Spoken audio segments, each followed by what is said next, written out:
Hello students, welcome in today's video lecture. Janata high school and junior college Shirol.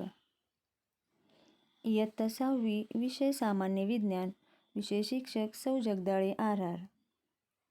विद्यार्थी मित्रांनो, आपण 10वा धडा बल व बलाचे प्रकार अभ्यासत आहोत.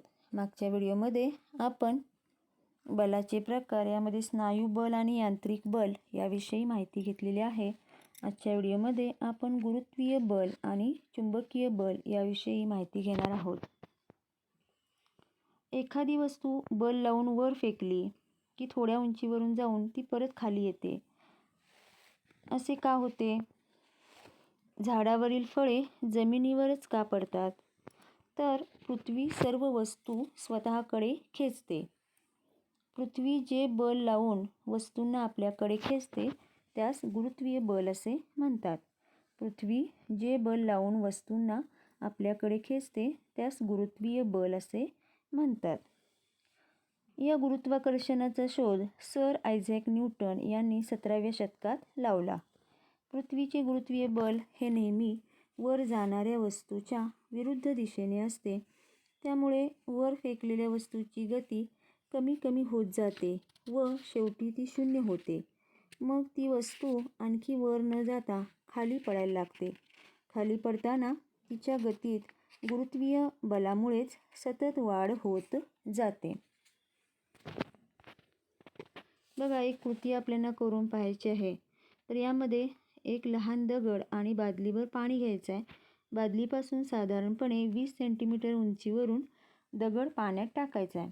दगड पाण्यात टाकल्यानंतर आपल्याला आवाज ऐकू येईल. आता तोच दगड साधारणपणे 100 सेंटीमीटर उंचीवरून पाण्यात टाकायचा आहे. पुन्हा दगड पाण्यात पडताच आवाज ऐकू येईल.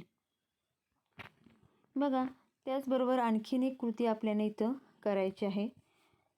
पोते उचलण्याच्या क्रिया आपल्याला चित्रामध्ये दाखवलेल्या आहेत. एक पोते लहान आहे तर दुसरे मोठे आहे. दोन्ही पोती उचलताना काय फरक दिसतो? तर जे पोतं रिकामं आहे, लहान आहे, ते पोतं उचलत असताना तो माणूस सहजपणे उचलून नेत आहे. आणि जे पोतं मोठं आहे, जड आहे, ते उचलून नेताना मात्र तो माणूस खाली वाकलेला आहे. आता पहिल्या कृतीमध्ये खालून ज्यावेळेस आपण दगड टाकतो त्यावेळेस आवाज कमी येईल, परंतु तोच दगड उंचावरून टाकल्यानंतर आपल्याला आवाज जास्त येणार आहे. मग यावरून आपल्याला काय समजतं? बघा, आता इथं लहान पोत्यावरील गुरुत्वीय बल कमी आहे, म्हणजेच त्याचे वजन कमी आहे. मोठ्या पोत्यावरील गुरुत्वीय बल मात्र जास्त आहे, म्हणजेच त्याचे वजन जास्त आहे. जास्त वजन उचलण्यासाठी जास्त बल लावावे लागते.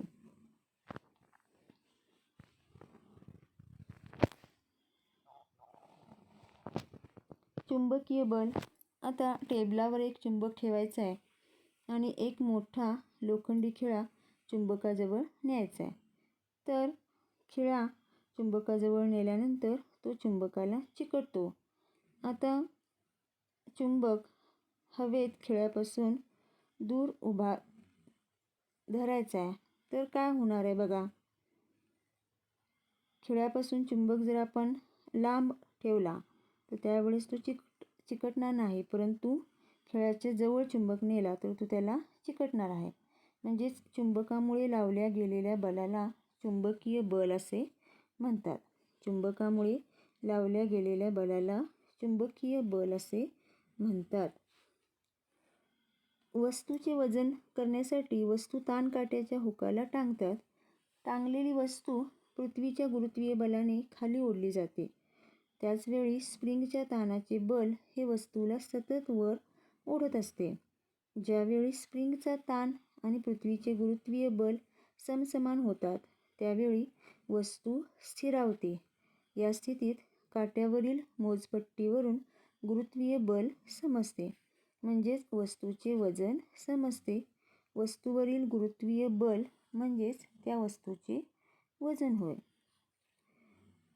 विद्यार्थी मित्रांनो, पुढच्या व्हिडिओमध्ये आपण घर्षण बल आणि स्थितिक विद्युत बल याविषयी माहिती घेणार आहोत. थँक्यू.